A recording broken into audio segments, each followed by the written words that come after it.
Oh, hello. Oh, hey, it's Lara Ginata. How are you? I'm back with another video.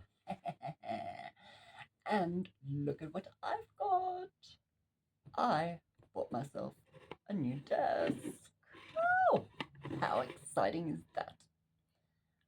I missed having one of those.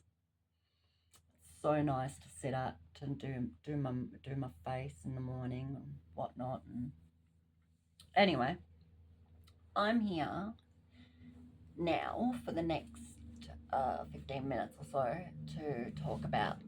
I wanted to let you guys know a little bit about my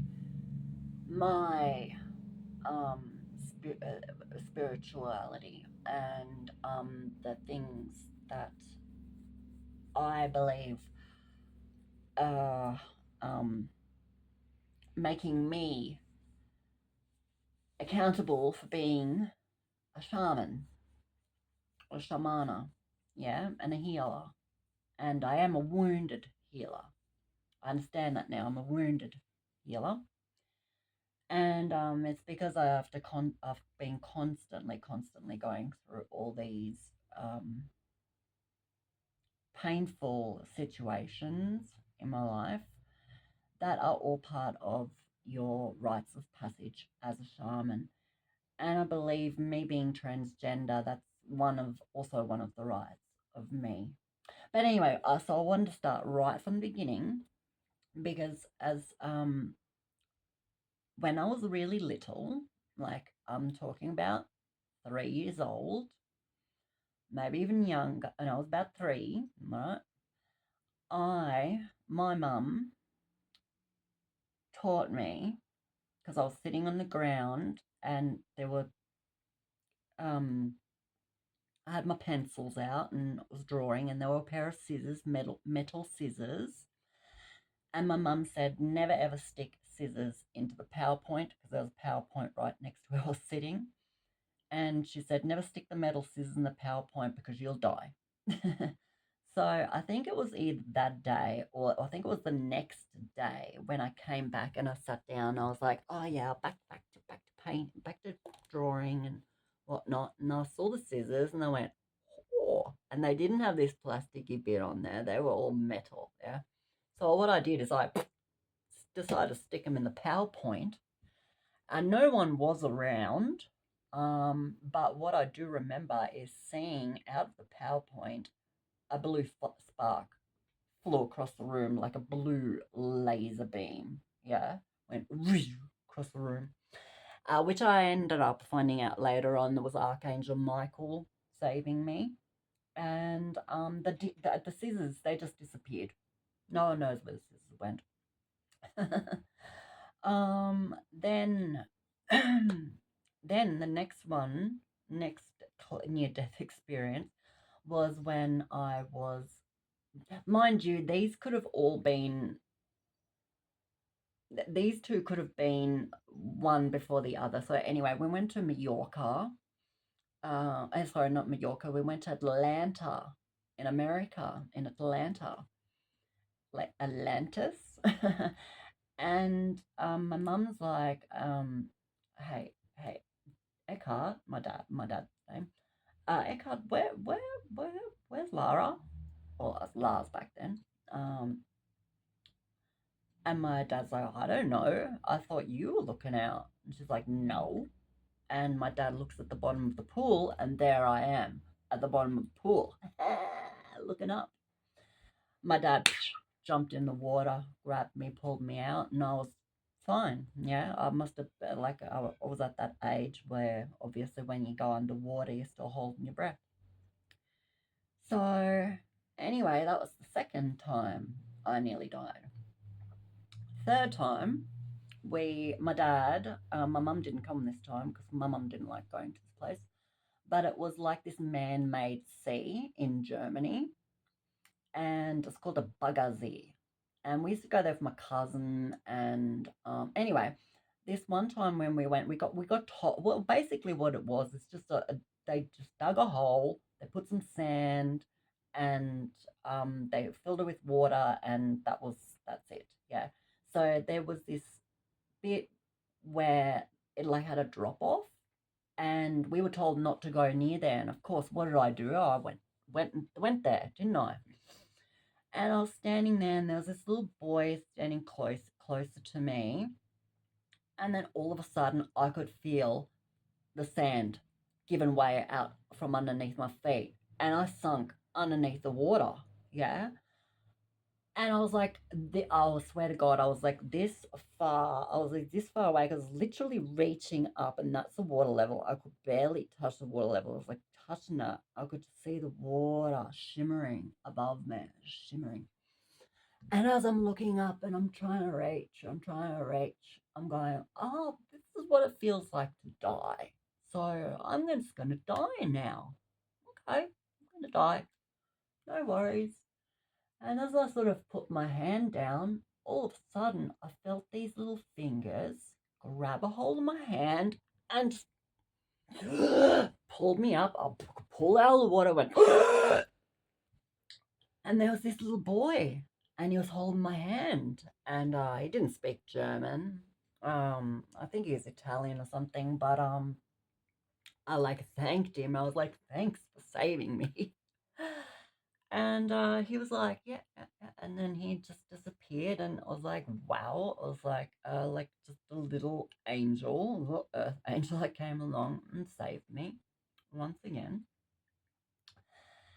And then after that, um, I remember also when I was younger having astral traveling dreams where I would astral travel around the bed, so around the house, yeah. And the way that I ended up finding out that I was astral traveling and that I wasn't actually walking around in person is because we lived on uh, three levels, 3 stories. And every time I'd come up to the stairs to go down, instead of going dunk, dunk, dunk, dunk, dunk, and walk down, I'd go, okay, and float down to the next level.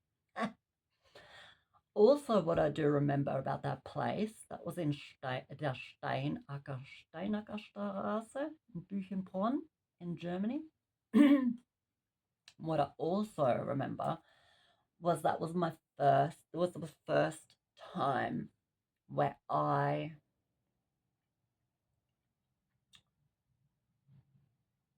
was afraid of the dark. Yeah, it was where my fears were born. And I remember things like things in the darkness. I could hear things, and I underneath my bed. They would be under my bed, so I couldn't stick like my foot out from over because I knew they'd try and grab my feet or whatnot. So I'd jump off the bed. If I'd had a nightmare, I'd jump off the bed and I'd run upstairs to my parents' room. And on the way, I'd be singing. I'd be going, you guys can't catch me. Oh no, I'm getting away. Oh yeah, oh, get away from me. I'm running away. Yeah, yeah, yeah, yeah. And I knew that by singing, the darkness could not catch me. That was just, that's just what came into my mind. That just said, keep singing, keep singing. They won't be able to get you. They won't be able to get you. And yeah, I never confronted that darkness the way that Shaman Durek confronted it, but it would have been very interesting to have had that knowledge back then and then being able to apply it and see how differently everything would have worked out. But anyway, from then on, I mean, we're still talking under the age of 8 here, yeah. Now, when I moved to Australia in 1988, when I was 8 turning 9, um, that's when I had a huge realization of what I want and what I don't want. And if I'm going to cop abuse anymore or whether I'm going to get away from it. Yeah. and I chose to get away from it because I saw quite a few negatives with Germany and how I was going to be living. One was my stepmother. She always told me that she will not. Oh, she's actually not even my stepmother, right? They never even married. My dad's girlfriend, and she always told me, "I'm not going to be your mother. Don't ever ask me to be your mother." And by the way, I don't like little children. Ich mag keine kleine Kinder. Ich mag kleine Kinder nicht. Meine, du wirst nie mein Kind sein und ich werde nie deine Mutter sein. That's what she used to say. Anyway, I'll never be your mother. You'll never be my child. Whatever. Anyway, so I decided, no, no, no, no, no, no, no. I'm not staying in Germany with this crazy mess. No, no, no, no, no, no, no. I'm going to Australia where it's warm, where there's sunshine, where there's beautiful animals, and where there's the bush, and where there's the ocean, and where there's the desert, and there's all these magical things that I can do there, and it's just crazily gorgeous, yeah?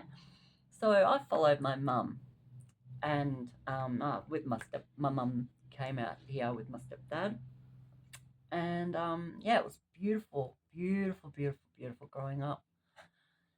I had the most wonderful, wonderful childhood.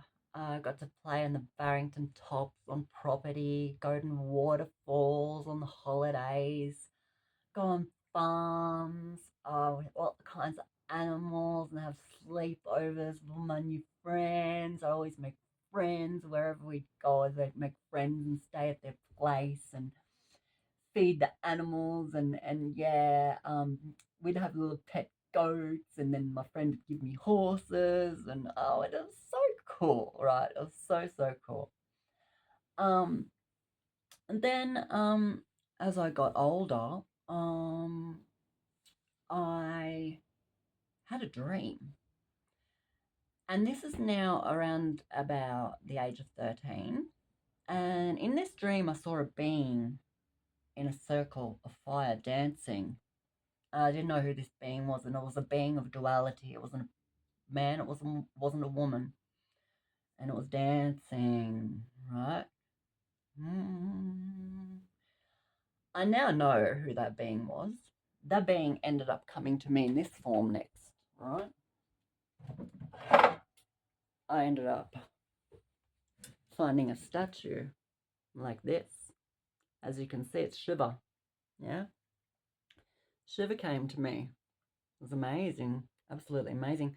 Yeah, so that was also around about the time when I started getting to crystals. And Shiva actually then came back to me in a dream where I ended up having an interaction, which was very profound and very, very, very personal. And yeah, like I think I got my first deck of tarot cards then when I was 16.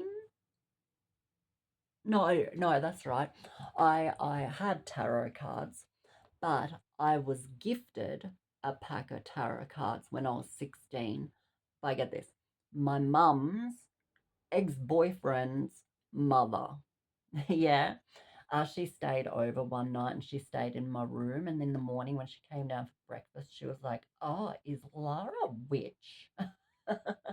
And mum was like, I don't know. And she's like, "Does she read tarot cards?" And mum's like, "Yeah." She goes, "Well, these tarot cards are for Lara." Yeah. And this is the book. And since then, because I had a tarot cards, since then, my intuitive tarot reading, they were working. Yeah. Now up to 15 minutes, so I better leave there and continue in the next video. Love you all. Bless you. Bye.